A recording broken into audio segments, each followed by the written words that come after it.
தமிழ்நாட்டின் முதலமைச்சராக முத்துவேல் கருணாநிதி ஸ்டாலின் பதவியேற்று இன்றுடன் மேலும் ஒரு ஆண்டு நிறைவடை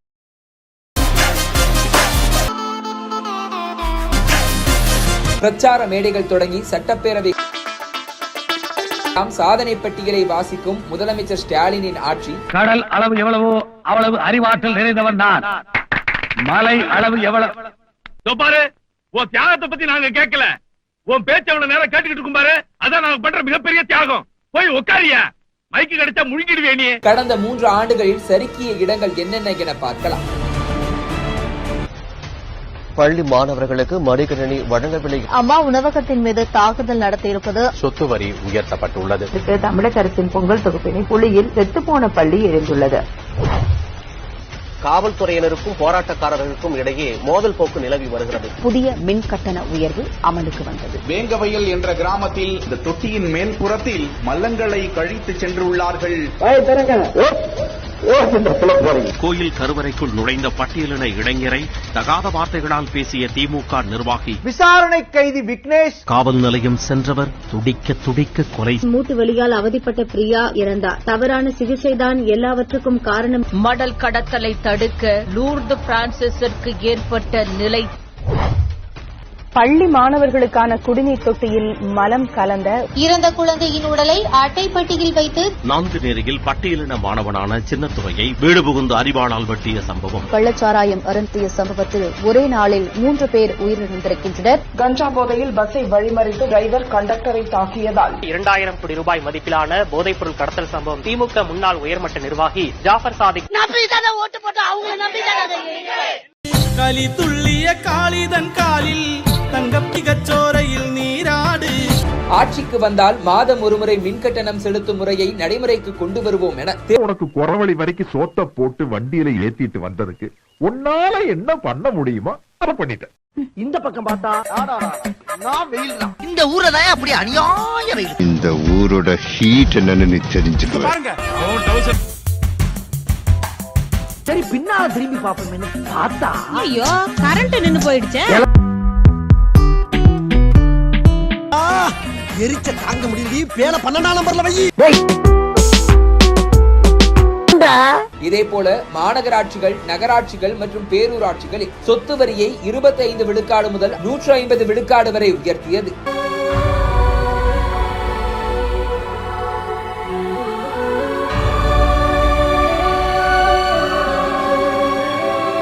அதிமுக ஆட்சியில் சாத்தான்குளம் காவல் நிலையத்தில் ஜெயராஜ், பென்னிக்ஸ் என்னும் தந்தை மகன் காவல் நிலைய விசாரணையின் போது உயிரிழந்தனர். அப்போது இந்த சம்பவத்தை கண்டித்த திமுக ஆட்சிக்கு வந்த பின் ஏப்ரல் கடைசி வாரம் முதல் மே முதல் வாரம் வரை மட்டும் தமிழ்நாட்டில் 4 காவல் மரணங்கள் அரங்கேறியுள்ளன. ஜெயராஜ், பென்னிக்ஸ் விஷயத்தை எவ்வளவு தூரம் ஊதி பெருசாகுச்சு. மீடியா ஓரவஞ்சனையோட தான் நடக்குது. எடப்பாடி பீரியட்லயும் மீடியா திமுக சாதகமா இருந்தது, சார்பா இருந்தது. ஸ்டாலின் பீரியட்லயும் மீடியா திமுக சார்பா இருக்குது. ரொம்ப ஆபத்தான போக்கு. 2022ஆம் ஆண்டின் இறுதியில் புதுக்கோட்டை மாவட்டம் வேங்கிவயல் கிராமத்தில் பட்டியலின மக்கள் குடிநீர் அருந்தும் தொட்டியில் மலம் கலக்கப்பட்ட விவகாரத்தில் இதுவரை குற்றவாளிகள் கண்டறியப்படாததும்,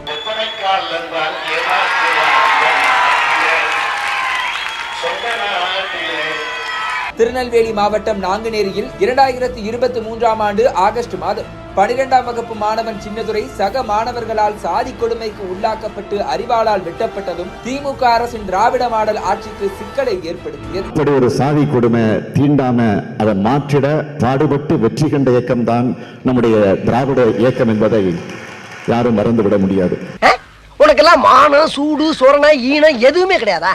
தந்தை பெரியார் அவர்கள் அடிக்கடி சொல்வார், அரசியல் வந்துட்டா மானம், ரோஷம் இதெல்லாம் பார்க்கக்கூடாது. அப்படி இருக்கிறவங்க அரசியல் இருக்க முடியாது, பொது வாழ்க்கையில் இருக்க முடியாதுன்னு அடிக்கடி சொல்வார். குற்றவாளியே 1 லட்சம் இல்லை 2 லட்சம் வாங்கியிருக்கிறேன் என்று ஒப்புக்கொண்டு விட்டார். ஆகையால் தாமதிக்காமல் தண்டனையை உடனே வழங்குமாறு தாழ்மையுடன் கேட்டுக்கொள்கிறேன். தாழ்மையுடன் கேட்டுக்கொள்கிறேன். 2022 அக்டோபர் மாதம் தீபாவளிக்கு முந்தைய நாள் கோவை கோட்டைமேடு பகுதியில் உள்ள சங்கமேஸ்வரர் கோவில் முன் நின்ற கார் ஒன்று வெடித்து சிதறியது. ஆரம்பத்தில் இது வெறும் சிலிண்டர் வெடி விபத்து என தமிழ்நாடு காவல்துறை கூற, 2 மணி நேரமா நெருப்புல இருந்து வெடிக்காம இருக்கிறதுக்கு பேரு வெடிகுண்டா? இது வெறும் குண்டா? தமிழ்நாடு பாஜக இந்த விவகாரத்தை கையில் எடுத்ததால் நாடு முழுவதும் தமிழ்நாட்டின் சட்டம் ஒழுங்கு கேள்விக்குள்ளாக்கப்பட்டு திமுகவை நோக்கி கேள்விகள் நீண்டன. ஒவ்வொருத்தருக்கு வேகத்தை பார்த்தோம்னா அவன் அருமை வறுமைக்கு ஆபத்து வந்துடும் போல் இருக்கடா. ரொம்ப கவனமா டீல் பண்ணி ஆட்டத்தை கலைச்சிடுறாசா. பின் அது குண்டுவெடிப்பு என கூறி NIA வசம் ஒப்படைக்கப்பட்டது. சென்னை புறநகரான கிளாம்பாக்கத்தில் கட்டப்பட்ட கலைஞர் நூற்றாண்டு பேருந்து முனையம் கடந்த ஆண்டு இறுதியில் திறந்து வைக்கப்பட்டது. கட்டுமான பணிகள் முடிவதற்குள் பேருந்து நிலையத்தை திறந்துவிட்டதாகவும், கிளாம்பாக்கத்தில் இருந்து நகர்ப்பகுதிக்கு செல்ல போதிய பேருந்து வசதிகள் இல்லை என்றும் விமர்சனங்கள் எழுந்தன. இதனால் பேருந்து நிலையத்தில் அவ்வப்போது வெடித்த போராட்டங்கள் சென்னை வாசிகளின் எண்ண ஓட்டங்களை பிரதிபலித்தன. யாரை கேட்டு பஸ் ஸ்டாண்ட் மாத்துறீங்க? பஸ் ஸ்டாண்ட் கத்திரிக்காயா மாங்காயா? டீ கடை இல்லைங்க, குடிக்க கஞ்சி இல்ல. நீங்க வந்து சொகுசா ஏசி ரூம்ல தூங்கிட்டு இருக்கீங்க. போக்குவரத்து அமைச்சர் யாரையா அதால வரல. பஸ் ஸ்டாண்ட் ஏன் முதல்ல இங்க கட்டிங்க? பஸ் ஸ்டாண்ட் யாரை கட்டிங்க? மக்களை கட்டிங்களா? பஸ் ஸ்டாண்ட் மாத்து முதல்ல. கோயம்பேடு மாத்தியா? அதுவும் எனக்கு சுகர், அவருக்கு ஹார்ட் பர்ன்ஸ். இப்படி இருந்தா என்னங்க பண்றது? உண்மையை சொல்ல போனா எங்க பாருங்க. டிசம்பர் மாத இறுதியில் பெய்த மழையால் சென்னை நகர் முழுவதும் வெள்ளத்தில் தத்தளித்தது. 2015 பெய்த மழையை விட 43 விழுக்காடு அதிகமாக மழை பெய்ததாலேயே சென்னை வெள்ளத்தில் மூழ்கியதாக தென்மண்டல வானிலை ஆய்வு மையம் கூறியது. ஆனால் மீட்பு பணிகளை துரிதப்படுத்துவதை விட மீடியாக்கள் கூறும் அளவு சென்னையில் வெள்ள பாதிப்புகள் இல்லை என நிறுவுவதில் திமுக ஐடி விங் மெனக்கெடுவதாக சமூக வலைதளங்களில் கடும் விமர்சனங்கள் எழுந்தன. சிங்கார சென்னை பேக்கேஜ் தான் நாங்க டாப் பிரையாரிட்டைஸ் பண்ணிட்டு இருக்கோம். மழைநீர் வடிகால் பணிகள் பொறுத்த வரைக்கும் 95%, 75%, 97% பணிகள் முடிஞ்சிருக்கு. 4000 கோடிக்கு இந்த பணிகளை மேற்கொள்ளப்பட்டு நடைபெற்று முடிந்திருக்குது வெற்றிகரமாக. 4000 கோடி. அந்த 4000 கோடியை என்னதான் பண்ணீங்க? என்ன மழை வந்தாலும் ஒன்னும் ஆகாதுன்னு சென்னையை பத்தி பேசினவரு, வெள்ளம் வந்த பிறகு சென்னையில மிச்சாங் வந்த பிறகு என்ன சொல்றாரு? 42% தான் அதுல செலவழிச்சிருக்கோங்க, மீதி நாங்க செலவழிக்கலைங்கிறீங்களா? 4000 கோடி செலவு பண்ணுங்க கொடுத்திருக்கிற பணத்தை நீங்களே செலவு பண்ணிருக்கோம் சொன்ன பணத்தை இங்க போட்டீங்க. இல்ல 4000 கோடி ரூபாய் செலவு பண்ணி மழைநீர் வடிகால வச்சிருக்காங்க. அவனுக்கு தான், அவன் முன்னாடி மஞ்சா குளிக்கு தான் வச்சுக்கிறாங்க. நம்ம இருக்கவங்க இல்ல யாரு 4000 கோடி தலையில போட்டு கொளுத்தி செல்பா. இப்ப உயிர் போன பேரு 4000 கோடி என்னத்துக்குப்பா? நீங்க ஒண்ணு நல்லா கவனிச்சு பார்க்கணும். எப்ப நம்ம ஆட்சிக்கு வந்தோமோ அன்னையில இருந்து மழை விடாம பெஞ்சுக்கிட்டே இருக்கு. இதே மாதிரி வழங்காம பேசுறது.